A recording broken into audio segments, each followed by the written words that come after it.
everyone, my name is Mick Sullivan from the Frazier History Museum.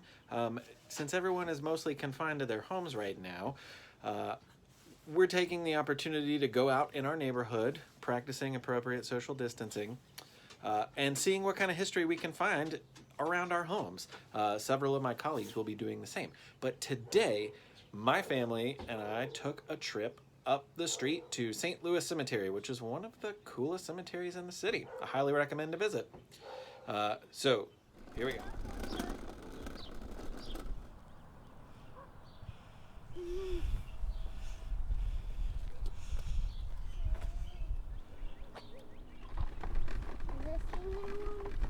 St. Louis Cemetery.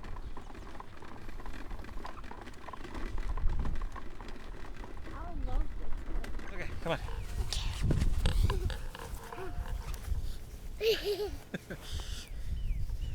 Okay, we're at St. Louis Cemetery, which is on the border of Germantown and the Highlands.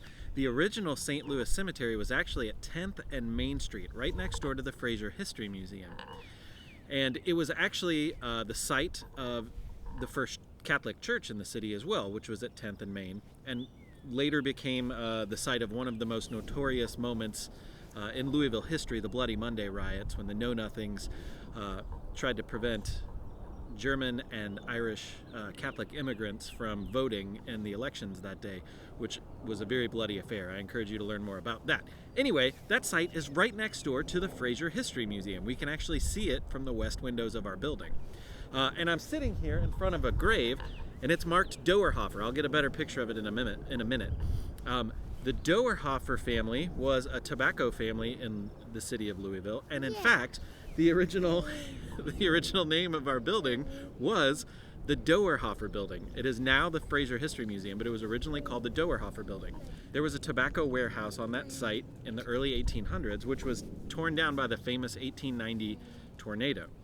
And when that happened, it sat dormant for about 10 years until the Doerhoefer family decided to build a building there. And they hired an architect named D.X. Murphy. Now, D.X. Murphy is also buried in this cemetery, though I don't know where. His grave is very small, and he has a listing on, which is my favorite site, findagrave.com.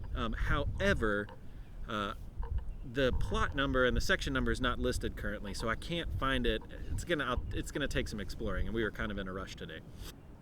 Anyway, D.X. Murphy was hired to build the Doerhoefer Building, which is now the Frazier History Museum. And it was modeled after a very famous building called the Auditorium Building in Chicago. So it's often called a Sullivan-esque building. Yeah, there's doggies. It's often called a Sullivan-esque building, no relation to me. But that building and that architect from Chicago is actually where Frank Lloyd Wright got his first start as well.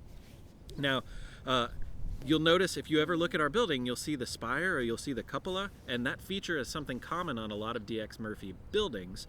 Presentation School, which is also in downtown, has a very similar feature.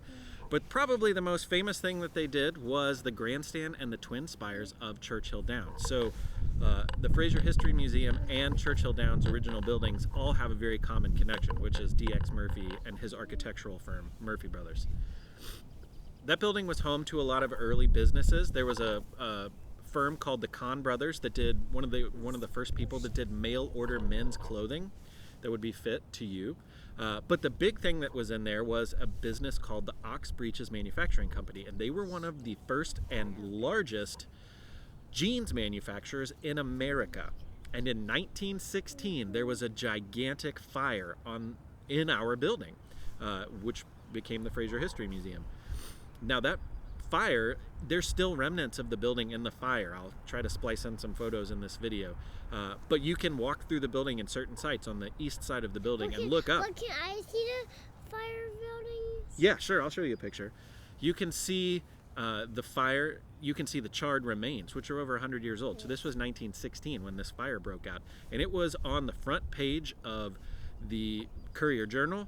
I'll try to find a photo of that. It was in the newspapers from Hawaii to Connecticut. I found listings. There were German language newspapers that had it in there. But when are you gonna get a new video? Well, I'll put it on here. I'll show you at the end. On a camera? Yeah, I'll put it in there at the end. And but are we gonna sit on the grass? No, it'll be like a picture.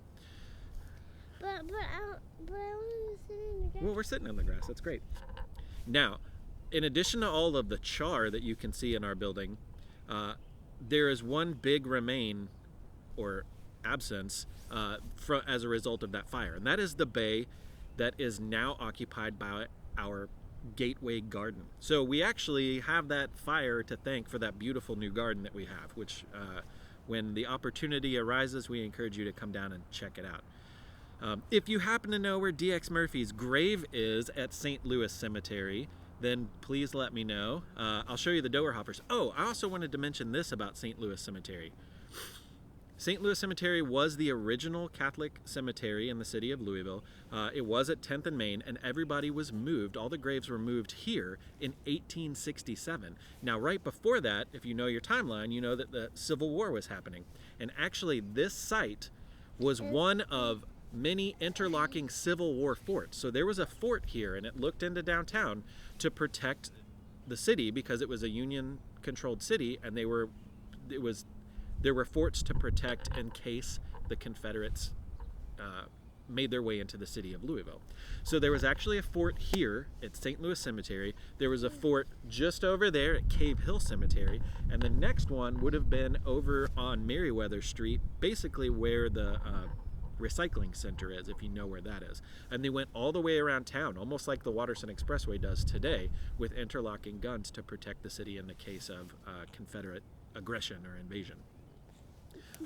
Hope you enjoyed. Thank you for watching. I'll get some photos and I'll splice them in at the end. But can I see the fire right now? No, I have to show you a picture later. But I want to see the fire.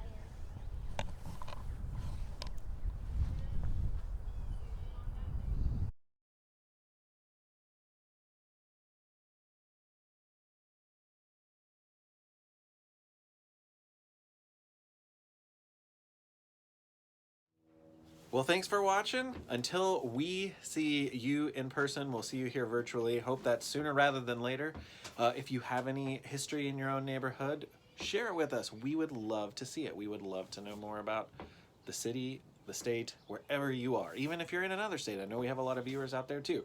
So send us something. Share it with the world. History is important. It's great to share.